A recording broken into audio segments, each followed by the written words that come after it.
이제 왕비에 대한 그런 이제 치료거든요.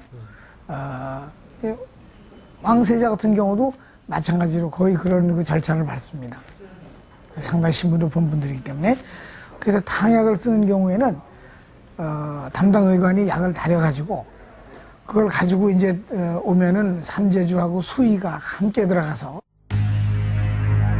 급사했음이 분명한 소현세자의 시신. 그렇다면 그를 갑작스런 죽음으로 몰고 간 진짜 원인은 과연 무엇이었을까?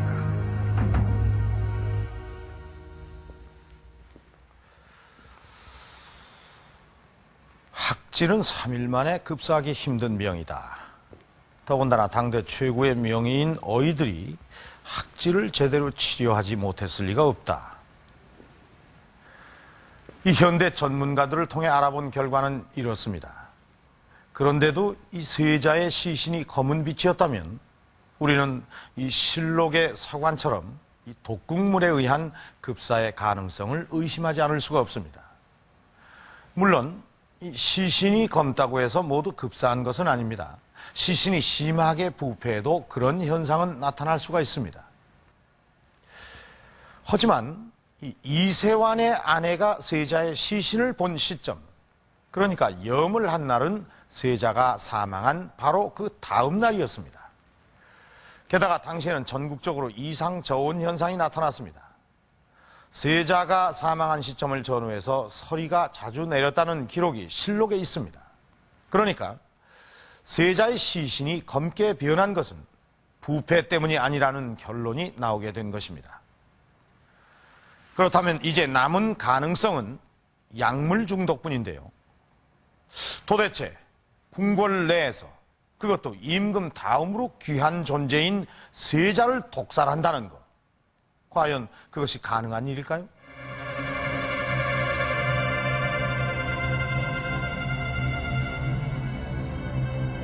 독극물에 중독돼 사망한 경우 시신은 대개 검은 빛으로 변한다. 또 하나 중요한 특징은 입과 코로 다량의 피를 토한다는 점이다.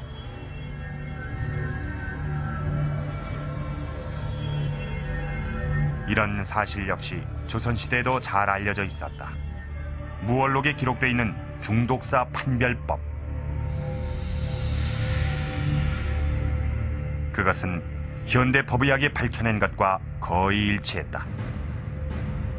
약물 중독에 의해 사망하는 사건이 종종 발생했기 때문이다. 그렇다면 조선시대에 사람을 죽음에 이르게 하는 독극물로는 어떤 것들이 쓰였을까?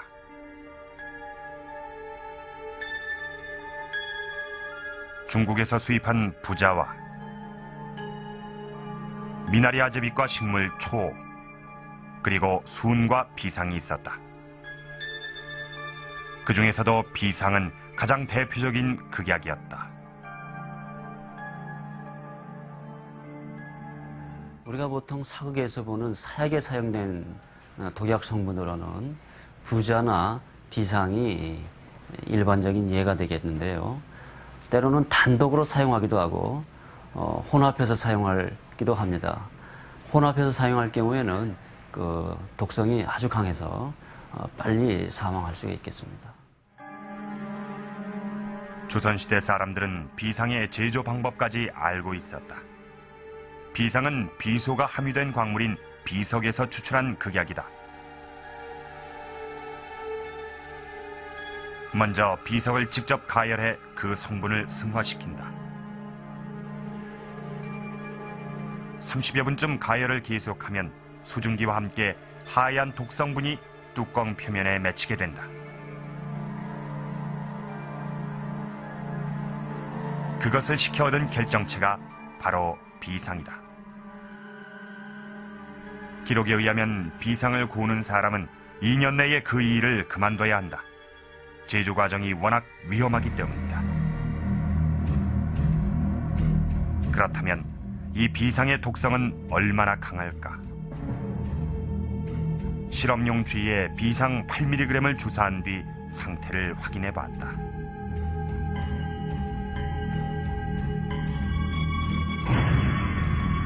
뒤는 심한 경련을 일으키다가 불과 1분을 넘기지 못하고 사망했다. 사람의 경우는 100mg 내지 200mg 정도의 소량의 비소를 먹어도 죽을 수가 있습니다.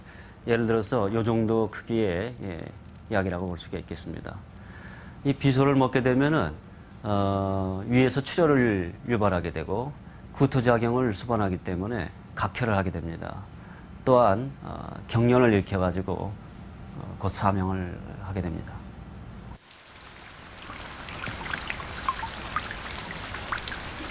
조선시대 궁중에선 많은 의문사들이 있었다.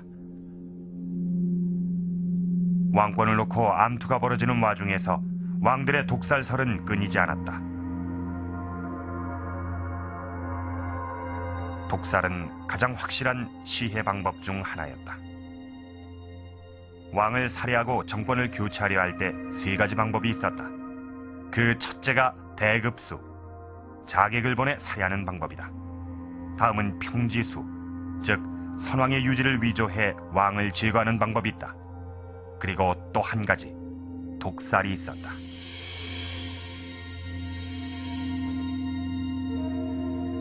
이것이 소위 삼급수론이다.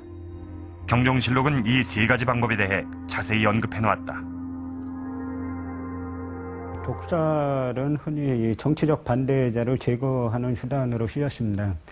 조선은 일반적으로 그 왕권이 약한 나라이기 때문에 왕조 자체를 교체하기보다는 이제 국왕을 교체하는 방식을 이제 택하게 되는데, 이 경우 명분이 뚜렷할 경우에는 이제 반정이란 방식을 통해서 이제 임금을 교체를 하게 됩니다.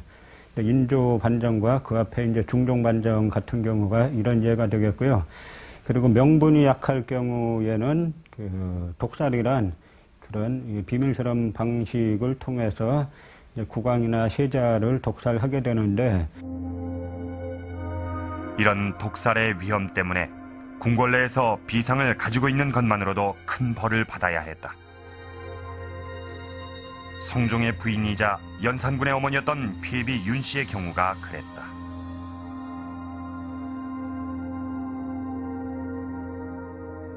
중전이었던 윤 씨가 폐출당했던 결정적인 이유는 바로 비상을 가지고 있었기 때문이었다.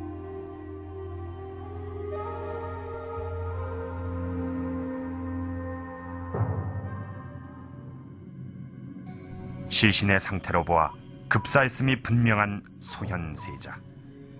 왕까지도 독살의 위험을 안고 있는 상황에서 독극물에 의한 약물 중독의 가능성을 배제할 수는 없다.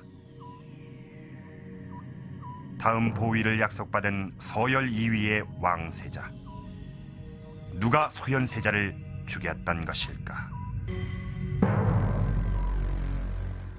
조금만 먹어도 15분 정도만 지나면 사망하게 되는 무서운 독약, 비상.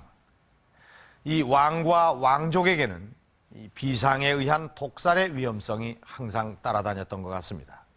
그래서 궁궐 내에서는 이런 위험에 철저하게 대비를 하고 있었습니다.